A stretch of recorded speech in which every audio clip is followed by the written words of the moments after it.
How about the Buccaneers and the Raiders? So going in, I said that if the Buccaneers played a clean game, they should win, and they did. The Buccaneers won 45-20. They beat the Las Vegas Raiders. It was the John Gruden, Tom Brady, rematch from years ago. I don't know. I don't really care about that. It was really funny though. There was a moment where Derek Carr clearly threw the ball forward. It was ruled a fumble, and there was debate about it. And it's like, of course, there's a play like this that resembles the tuck rule for John Gruden's team, harkening back to that Tom Brady, snowy game in New England against the Raiders. And Tom Brady is getting more and more comfortable in the Buccaneers offense. It's really cool to watch. I think the guy just needed more and more reps. Remember, it was a weird offseason, not a lot of practice time. They did their best. I mean, there were always reports that they're getting together, they're throwing, but the more that Brady has played in this offense, the more comfortable he looks, the more it looks like second nature, the more it looks like he did in New England, where he knows exactly where to go with the football. And here's Brady's stat line. I'm not a big stats guy, you know this, but here's the stat line. It's very impressive.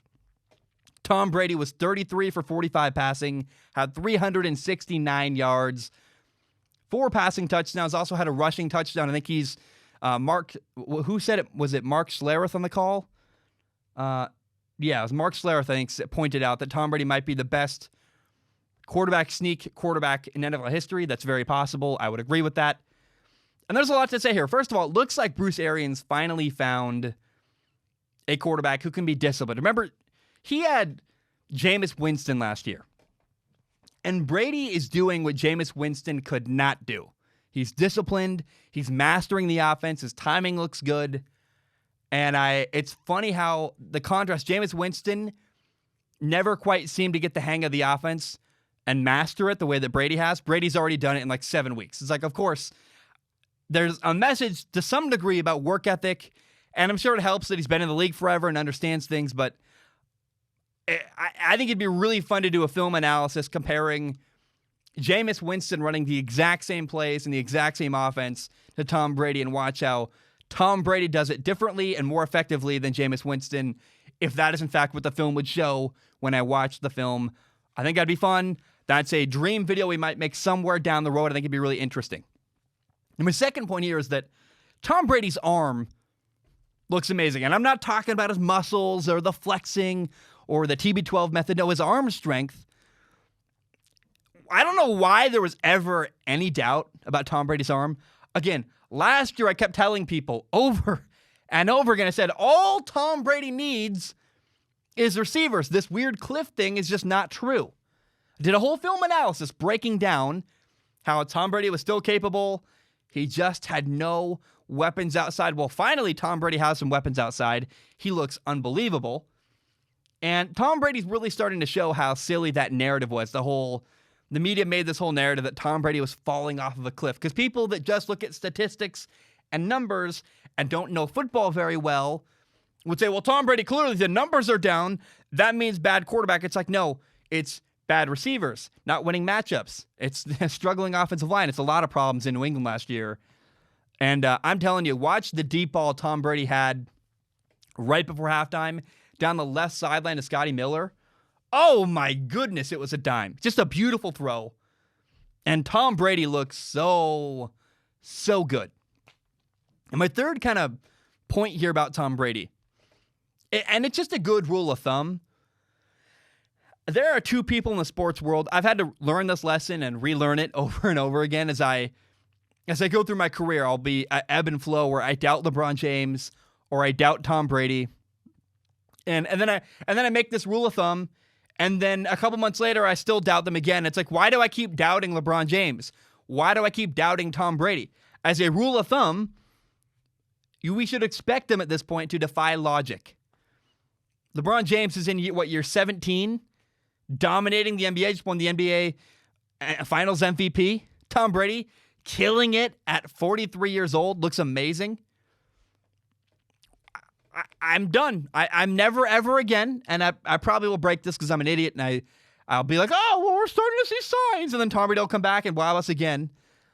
I think if you're going to pick a side on Tom Brady, it's probably smart to say, I still have faith in Tom. I would rather be more in than bail early, if that makes sense, because it seems like Tom Brady's just going to keep doing what he's doing forever. There's no sign really of him slowing down.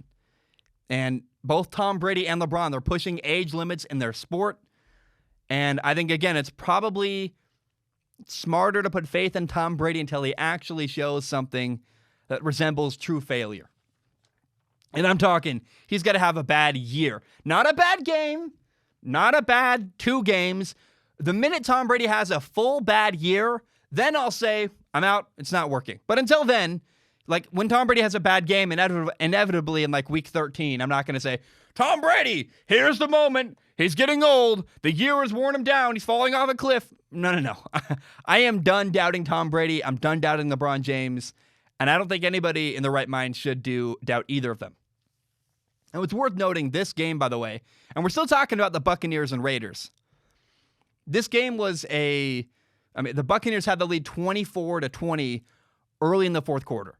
The Bucs did pull away late, but there was I would call it a canary in the coal mine, an early warning sign that the Raiders were going to lose this game by a lot, and it was the fact that if you watch the Raiders' running game, Josh Jacobs kept having to fight just to get back to the line of scrimmage. The Raiders could not run the ball effectively all game.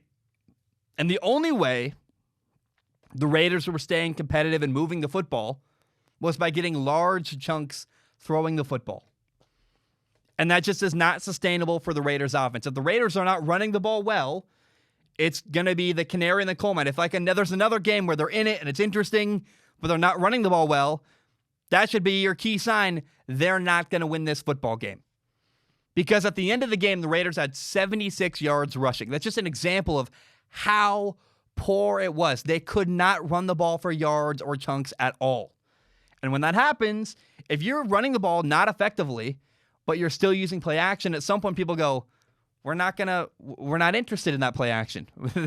You're down, you're losing, you're not running the football, you've done it poorly all game. Derek Carr had 19 yards rushing, was the second leading rusher for the Raiders on Sunday. Josh Jacobs had 10 carries for 17 yards. The leading rusher for the Raiders, the most yards on the team, Jalen Richard, 24 yards. It's not good. And that's the canary in the coal mine. If you're ever watching a Raiders game down the road and they're not running the ball well, that's the early warning sign that the Raiders are not going to win that game. And give it a half before you don't go one drive and go, hey, they're getting stuffed. You can make an adjustment. But if it's the third quarter and they're still not running the ball well and it's still close, it's not going to be close for very much longer.